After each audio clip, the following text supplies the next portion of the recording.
So used as I, my daily wonder is, I love at all. And as to woman's jealousy, oh, why not? Oh, to what end, except a jealous one, and one to make me jealous if I love, was this fair charm invented by yourself? I well believe that all about this world ye cage a buxom captive here and there, closed in the four walls of a hollow tower, from which is no escape for evermore. Then the great master merrily answered her, full many a love in loving youth was mine. I needed then no charm to keep them mine, but youth and love, and that full heart of yours, whereof ye prattle, may now assure you mine. So live uncharmed, for those who wrought it first, the wrist is parted from the hand that waved, the feet unmorticed from their ankle bones, who paced it ages back. But will ye hear the legend as in guerdon for your rhyme?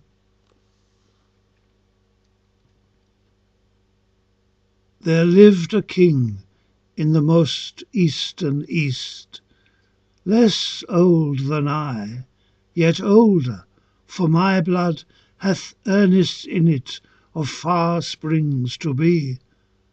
A tawny pirate anchored in his port, whose bark had plundered 20 nameless isles, and passing one at the high peep of dawn, he saw 2 cities in 1,000 boats, all fighting for a woman on the sea.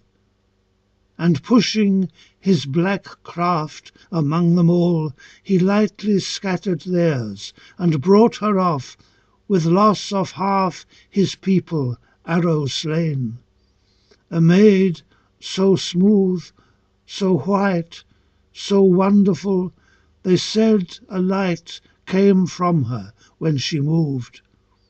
And since the pirate would not yield her up, the king impaled him for his piracy, then made her queen.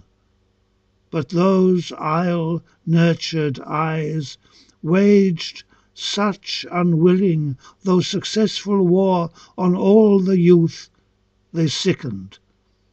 Councils thinned and armies waned, for magnet-like she drew the rustiest iron of old fighters' hearts, and beasts themselves would worship, camels knelt unbidden, and the brutes of mountain back that carry kings in castles bowed black knees of homage, ringing with their serpent hands to make her smile her golden ankle bells. What wonder, being jealous, that he sent his horns of proclamation out through all the 100 under-kingdoms that he swayed, to find a wizard who might teach the king some charm, which being wrought upon the queen might keep her all his own. To such a one he promised more than ever king has given, a league of mountain full of golden mines, a province with 100 miles of coast, a palace and a princess, all for him. But on all those who tried and failed, the king pronounced a dismal sentence, meaning by it to keep the list low and pretenders back, or like a king not to be trifled with. Their heads should moulder on the city gates. And many tried and failed, because the charm of nature in her overbore their own.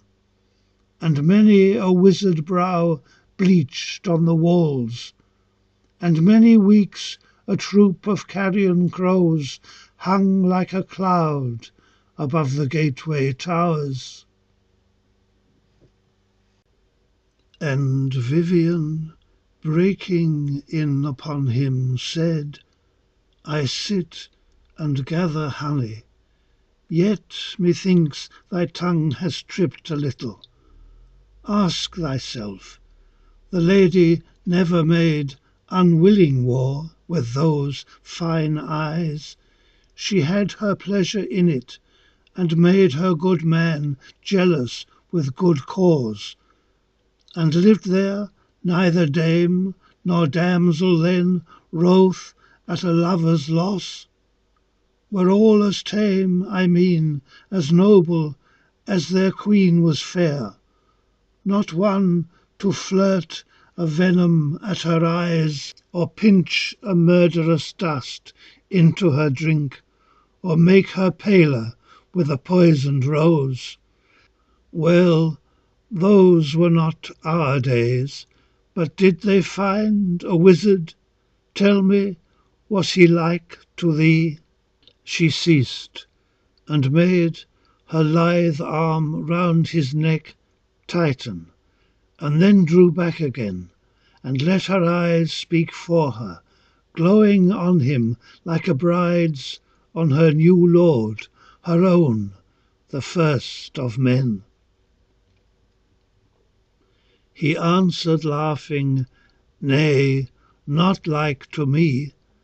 At last they found, his foragers for charms, a little glassy-headed, hairless man, who lived alone in a great wild, on grass, read but one book, and ever reading grew so grated down and filed away with thought, so lean his eyes were monstrous, while the skin clung but to crate and basket, ribs and spine. And since he kept his mind on one sole aim, nor ever touched fierce wine, nor tasted flesh, nor owned a sensual wish, to him the wall that sunders ghosts and shadow-casting men became a crystal, and he saw them through it, and heard their voices talk behind the wall, and learnt their elemental secrets, powers, and forces. Often o'er the sun's bright eye drew the vast eyelid of an inky cloud, and lashed it at the base with slanting storm, or in the noon of mist and driving rain, when the lake whitened and the pine wood roared, and the cairned mountain was a shadow, sunned the world to peace again. Here was the man. And so by force they dragged him to the king. And then he taught the king to charm the queen in such wise that no man could see her more, nor saw she save the king, who wrought the charm, coming and going, and she lay as dead, and lost all use of life. But when the king made proffer of the league of golden mines, the province with 100 miles of coast, the palace and the princess, that old man went back to his old wild, and lived on grass, and vanished, and his book came down to me.